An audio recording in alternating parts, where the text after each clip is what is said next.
أهلين soo noqdo wanaagsan walaaleyga qaaliga meel bad ku sugantiin waayahan waa la iswaayay tartamo iyo waxyaabo ku mashquulsanaay maanta waxaan gelayaa insha Allah bari subax aan dhahay waxaan gelayaa tartankii ugu dambeeyay sanadkan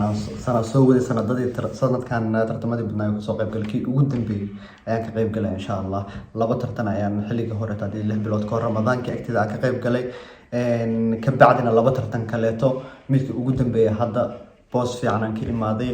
booska shanaad ka imaaday kuwii kaleeto wax yar 8 7 iyo waxaan ku jiray dad badan wala tartamay waxyaabo badan oo qalad oo jirkeyga ku saabsan dhanka oo cuntada ha noqoto ama dhanka qaabkan u istaagay waxaas ha noqoto ayaan iska saxsaxay sakii ugu dambeeyna laba qalad ay ugu jirtay labadaas qalad ayaan haddana kan inaan iska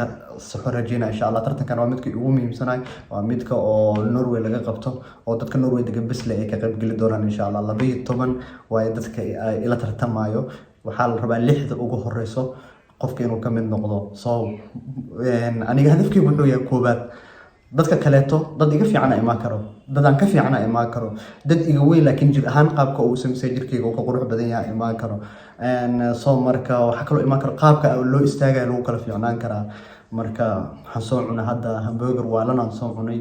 caloosh waa buuxdaa cashadeedii ugu dambeysay cottages ayaan cunayaa iyo protein iyo maxaa blueberry baa la yiraahdaa cunayaa blueberry so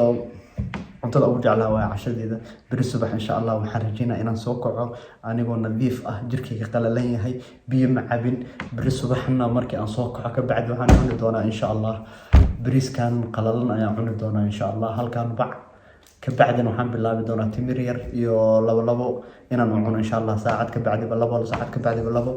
malabkaan lagu darsado markaas ka bacdi si jirka hadhowti markaan birta qaadaya aan u helo muxuu ahay jirkeyga dhan oo soo bararo pam wax la yiraahdo aan u helo pamkaas hadaan helo way fiicnaa doontaa insha Allah waxaan rajeynayaa guul waxyaabo badan ayaan idin wadaa videoyaal waa ka gaari way qaar badan waa soo duubay laakiin editing ku sameyn kari videogan kooban ayaan idinku talagalay si aan markaas aan idinku soo socodsiyo xaaladda meesha marayso baritan guush way idin la soo gudbi doonaa insha Allah waa idin la soo socodsiyo doonaa meel walba marayno hadaan koow noqonay hadaan laba ma noqonay hadaan ugu dambeeyno